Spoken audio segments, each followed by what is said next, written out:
The Legend of Old Befana, an Italian Christmas story retold and illustrated by Tomie DePaola.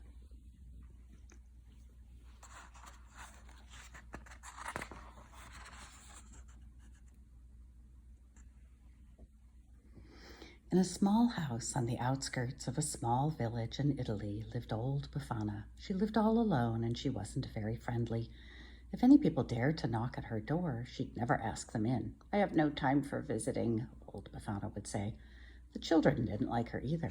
"Cranky old lady," they said, "and the way she is always sweeping."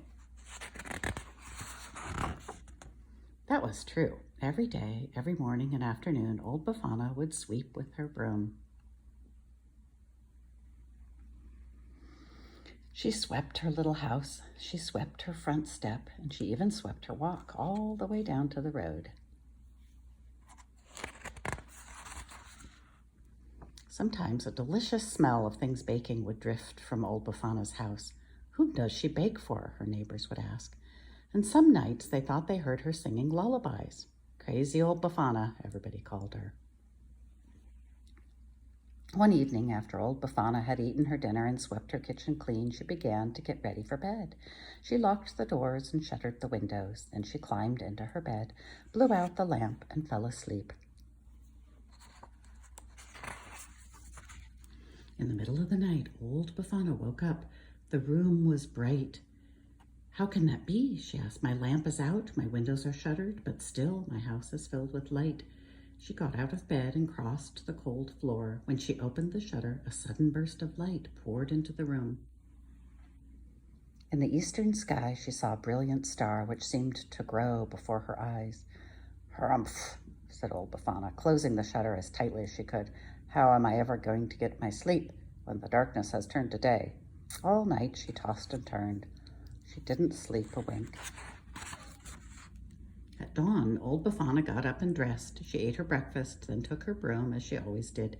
Every day, every morning and afternoon, she swept her little house. She swept the front step, and she even swept the walk, all the way down to the road. When she neared the road, old Befana stopped and listened. She heard bells tinkling. "It's probably just the wind," she said. Sweep, sweep, sweep. Again, she heard the bells. "It's probably just the birds singing." Sweep, sweep, sweep.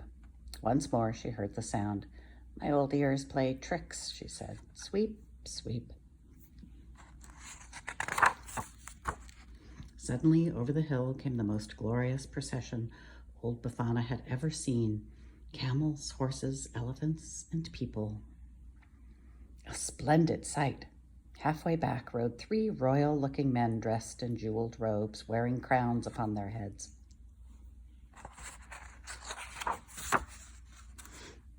The procession stopped. The 3 kings got down and came up to a frowning old Befana.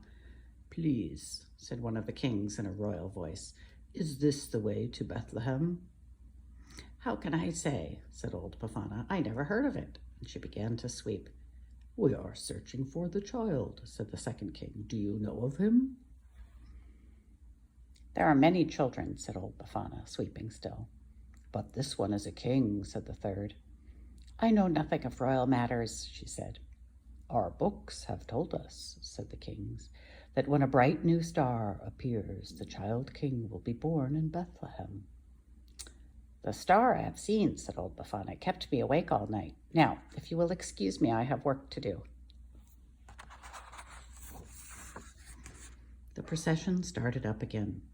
"Old woman," called the boy who was leading a camel, "you should come with us. This child, this baby king, has come to change the world. He comes for us. He comes for the poor. We are bringing him gifts." Old Befana paused. She watched the procession wind down the road. "A child king," she muttered. "Bethlehem. Sweep, sweep, sweep. Coming to change the world. Coming for the poor. Well, heaven knows old Befana is poor. Sweep, sweep. Gifts. Only a child." Old Befana went back into her house.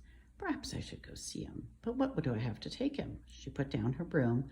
She got out some butter and sugar and flour. She blew on the fire and added some wood, and she began to sing. She baked all day. She didn't even sweep. It was almost dark when she finished. Then she filled a basket with all the cakes, cookies, and candies she had made. "I'll take a few coals and a little pot to keep the cookies warm," she said.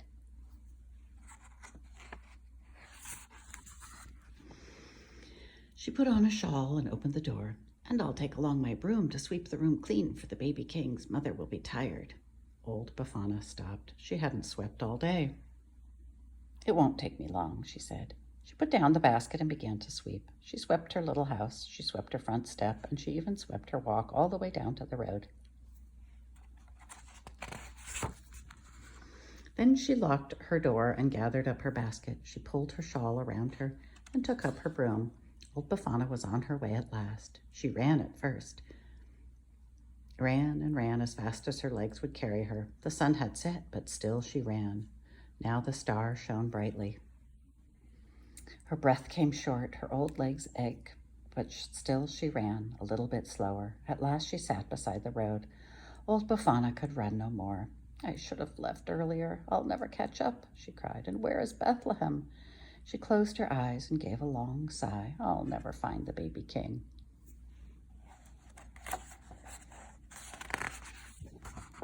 Suddenly the sky was filled with light, and heavenly angels sang, "Glory to all men, the new king is born. Tonight is the night of miracles." Old Befana rose to her feet. Tell me where he is," she cried, picking up her basket and broom. "I bring gifts to the child." She began to walk, then run again. "This is the night of miracles," the angels sang once more. "Wait," she shouted. "You must help me. Show me the way to Bethlehem."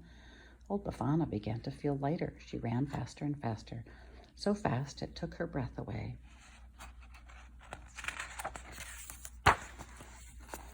She was running in the sky. It was a night of miracles.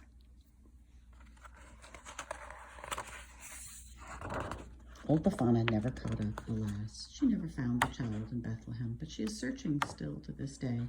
Every year on the Feast of the Three Kings, January the 6th, Old Befana runs across the sky. She visits all children while they sleep. She leaves them gifts from her basket. Then she takes her broom and sweeps the room all clean. "For after all," says Old Befana, "I never know which child might be the baby king of Bethlehem." The end.